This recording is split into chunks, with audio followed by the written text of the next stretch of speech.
Race number 8 then is the big one on Sunday, the BMW Hong Kong Derby. For 4-year-olds over the 2,000 metres, nothing I like more. The Classic Mile winner, 4th to Singapore Sling in the Cup, who's come out with barrier 3, Singapore Sling. Ping Hai Star, the second of the size runners, Exultant, runner-up behind Singapore Sling last time out. The Golden Age, Likely Pacemaker, 3 then for John Moore. Dr. Jeff comes up with the outside gate barrier 14.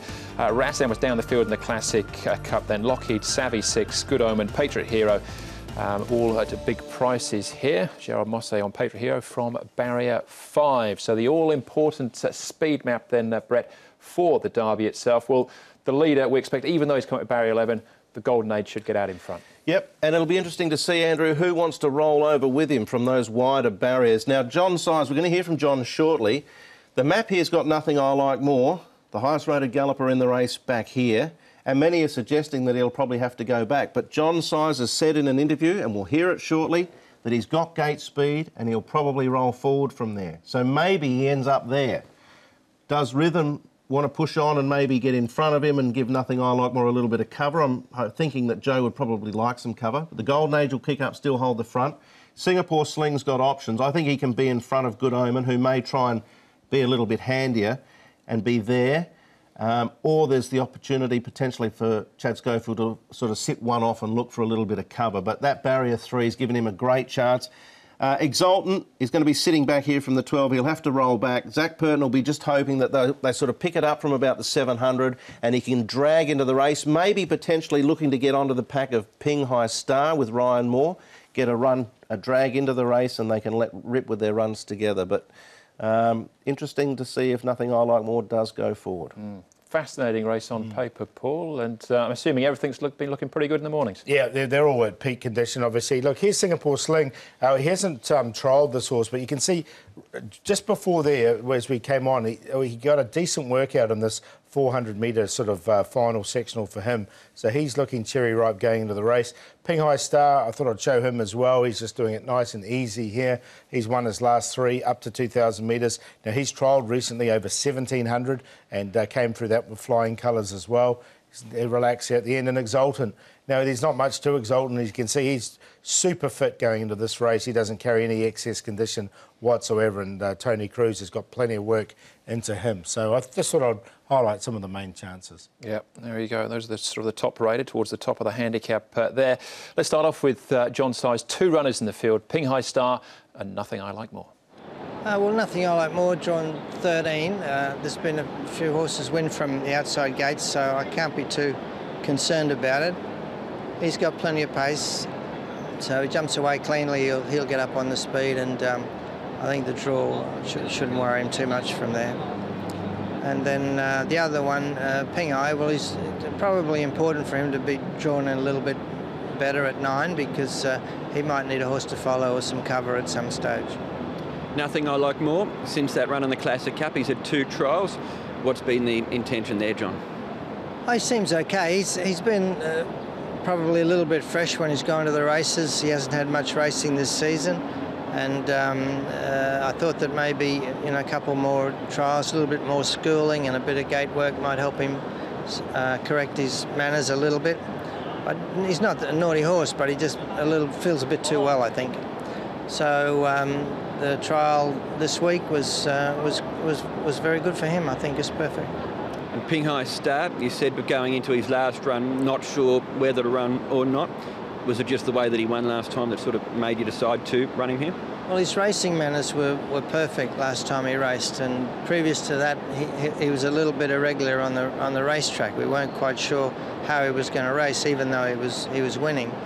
But the last time he ran, he did everything perfectly. He was running last in the field and finished the race off quickly. Then he's grabbed a rating of 103, so he's sort of entitled to be there. He should be in the race, and it's just a matter of whether we can do it on the day. We'll come back to Ping Hai Star in a moment, but Nothing I Like More. The rating says the best horse in the race. The market, though, only has about sort of 3rd or 4th pick at this stage. Yeah, well, I guess, a little bit of an interrupted preparation may have sort of put a few people off, the 2 trials leading in, but he's a fabulous horse. He's only ever finished worse than 4th, and that was his last start, so it's hard to be too critical about his chance. He's got that wide barrier. We just heard from John. He's going to roll forward. He's very hard to leave out of the tips. He is, and look, he is the best horse in the race, but is he the best over 2,000 metres? That's the question we're going to ask ourselves. He has had that little minor interrupted preparation, as we know, but he's a very good horse, and if he goes forward and gets a good run, then he'll be right there, as we know. All right, yeah, Barra 13 as well. He was left of that. He was the last one out of the hat, basically. Here's his stablemate, Pinghai Star. He's won his last 3 starts. Again, we heard John talking about this. He's forced his way into Derby Reckoning. Ryan Moore in the saddle. I guess they'll go back, ride him cold, and, well, he can let down. He's got a decent kick. That he can, yeah, that's the way to ride him. They had him forward once in his prep at backfire, but look, he's the X-factor in the race. I know I've mentioned it before about Luger.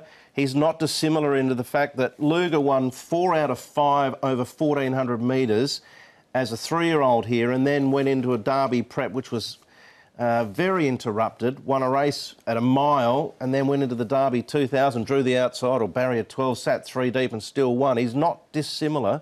The only thing difference is that Luger was a Griffin and this guy had raced overseas, but he's got a very strong form reference and line coming in. If he runs the trip, he's very dangerous. He's by an AJC Derby winner as well, so you'd say that would help on that side. Other side, he's out in Costa Lago, so it could go either way in that respect. All right, Tony Cruz has got 4 in the race. Exultant, the Golden Age, a likely leader, and then Dr. Jeff and Savvy 6 will be big prices. Yeah, well, Dr. Jeff and Savvy 6 have probably got to find a little bit. The Golden Age is going to run, and he's very honest, and he's going to give them something to catch, no doubt. If they leave him alone, he could go all the way. Exultant, I think Zach Purton drawn 12. It's probably not too much of a concern. Zach will be just looking to sort of, you know, get onto the back of something like a Pinghai Star, hoping they build the revs from about the 700, work into the race late like he did when he won that 2,000 metre race back late last year. Yeah, Exultant's got the ability. He just needs the run, I think, and I think he'll get it too, so I think it's going to be tough to beat. He and Singapore Sling have had faultless preparations leading in. All right, and the man on board, Exultant, of course, is Zach Purton. Exultant, Zach. The draw, is that a concern for you being drawn out wide? I don't believe so. I was happy to draw wide. I want him to be out where he can gallop a little bit more than being inside, stuck in amongst a heap of deadwood that's going to be coming back. So I think for him, it's not a bad barrier. You know, the only problem is that the favourite in the race and the horse to beat is drawn inside. He's going to get a plum run. So he's going to be hard to beat from that gate, I think. Who's that horse that you think is the one to beat? It's not hard to work that one out. Singapore Sling? That's right. Your horse, though, he's got the score on the board over 2,000 metres. Is that something that gives you that extra bit of confidence? Yeah, it certainly works in his favour. There's a lot of horses in this race that I don't think will run the distance, and there's a lot of horses that, to be honest, don't have the rating to be competitive in it either. So I think there's only a limited number of chances. The other couple of chances in the Golden Age and Nothing I Like More both drawn wide, so they're going to have to do a little bit of work, and then we have to see how Pinghai Star can handle the step up in distance. But outside of those horses, it's a pretty shallow race.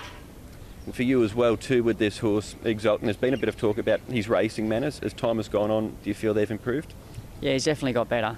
He's got to the stage at his last barrier trial where he did chill and he did just roll along nicely. So I think he's at a stage now where he's going to be able to be managed correctly in the race, and hopefully we'll just get the tempo to suit, because he's just an out-and-out stayer. A sit and sprint's not going to suit him. He's going to need it to be a grinding test. And in his stablemate in the Golden Age, he should get that ideal pace. Yeah, well, John mentioned at the end of last calendar year what a magnificent audition for the Derby it was by Exultant. I think he'll get the part.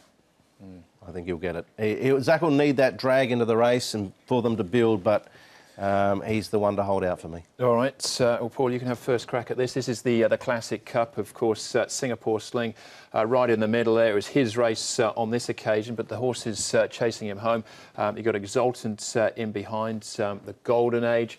Nothing I Like More, and well, Ribbon's prominent. We'll check on him again in a second. The other horse is Rivet, Dr. Jeff in the field as well, but these are the principles. Yeah, and I think Singapore Sling won this race fair and square, did beat Exultant. I think it'd be the same Quinella on when it comes to Sunday. Singapore Sling, he should get the best run in the race. Zach was just talking about that as well. Zach will have to weave his way through the field, and I think Singapore Sling will get first run on him and beat him. But these are the two for me. Yep, I'm with you, Paul. It's one or the other for me. And the Golden Age is the horse they'll have to trundle over late. You can see him stick on well there. Nothing I Like More. Obviously missed the start. He lost a shoe in the race as well, so had excuses there. He's gone back to the trials twice, but I think Zach's right. I mean, the top 5 numerical order, I think, have got it between them. The rest have got to find a huge amount if they're going to turn the tables around with the other horses at set weights. Matthew Chadwick hasn't pulled a stick on the Golden Age yet. It might be that he doesn't go any quicker for it, but if he's keeping something up his sleeve, then it could be very hard to catch. Here's Riven once more. This was a timely win for him because it shows he's coming here in form, and I just wonder if we were going to throw up a Hail Mary at all in the Derby. You've got these horses here, Patriot Hero, you've got Good Omen and Savvy 6 going round at huge prices. The one for me, Andrew, who's a mile out of the handicap, but he is a nice horse and he made a lot of improvement from his last start to this one, is Patriot Hero. But I'm not really giving Riven much of a chance, even though he's won here. But I just think Patriot Hero closed off nice enough here. He's drawn well. If he can get a nice little cushy run and, you know, not be back last, be running sort of 3 back the fence, he could probably finish in the first half a dozen. Whether he runs in and pinches 4th or 3rd, I don't know. He's getting better. He's probably a month or 2 behind where he wants to be, I would have thought. But I don't think there's going to be any real long price surprises in the Derby. I would be very surprised if that was the case. It was a grinding win, I thought, from Riven, and I think he needs further than 2,000 metres. Queen Mother Memorial Cup, Champions and Shade, 1.5 miles for him, probably better. All right, John Moore's got 3 in the race, the 3 yards, Riven, Rocketeer and Rivet, and he's the Derby's most successful trainer with 6 wins as well. And Rocketeer this time last year, Paul, we were touting him as being a great chance, and he's come good the last few months, so he's probably his best hope, I would have thought. I think so. I think Rivet, he just doesn't put in enough for me at what I've seen so far. He's hit the line well. His track work suggests he could be right in it, but when he goes to the races, he always runs on for 3rd or 4th. So of the ones, Rocketeer, he's been racing against the older horses, so he's an unknown factor. It's like an onion, this race. There's so many layers, isn't there? And he's just another layer that goes into this particular contest. Well, let's hope your eyes are not watering at the end of it, Paul. We can use Sergeant Titanium as a real measuring stick for a lot of these horses. That's him down there, you know, one off the fence in the black colours. Now, Rocketeer's just in front of him here, gets collared late by Hapalar Baby. We saw Sergeant Titanium in that Exultant race earlier on, 2,000 metres. He ran away from him there, and he's bobbed up in a few other form references as well. So if you want to sort of use him, you can, and I think it sort of favours Exultant really when you analyse it all together. All right, here we go then, Paul, decision time. Any upsets? No, I've got Singapore Sling on top. I liked him before the barrier draws, and I've liked him even a lot more after it. To beat Exultant, he'll be the one chasing him home. Ping High Star, I've got him in there for 3rd. Unknown factor, but I think he should stay the 2,000. Tossed up between Rocketeer and Nothing I Like More. Either one I could put in, but I just put Rocketeer on because he just brings Rocketeer and he brings something different. Nothing I Like More won't be far away, and I wouldn't be surprised if he even won the race. But I went 2, 4, 3 and 8, but I do like the 2. I've liked him for a while, and he's the one for me for the Derby. Yeah, I'm going to stick fat too, Paul. I've Exultant over Singapore Sling, who should get every chance from the barrier. He's in great form, and who would deny him a victory here in the Derby? Chad Schofield and Tony Millard. Exultant, though, I think can overhaul in final stages. The Golden Age will be giving his backers a really good sight, and I put Nothing I Like More in for 4th. Ping Eye Star's the X Factor, 4, 2, 5, 1. I'm going to play the Q, Exultant with Singapore Sling and the Golden Age. Yeah, well, I think Exultant and Singapore Sling are the 2 to beat. But I'm going to go with the Golden Age. Each way, out in front, he'll be the one to catch. He'll certainly be in front when they turn for home. All right, that's the Derby. We'll take a breath. Still 2 more races, though, to come on Sunday's programme.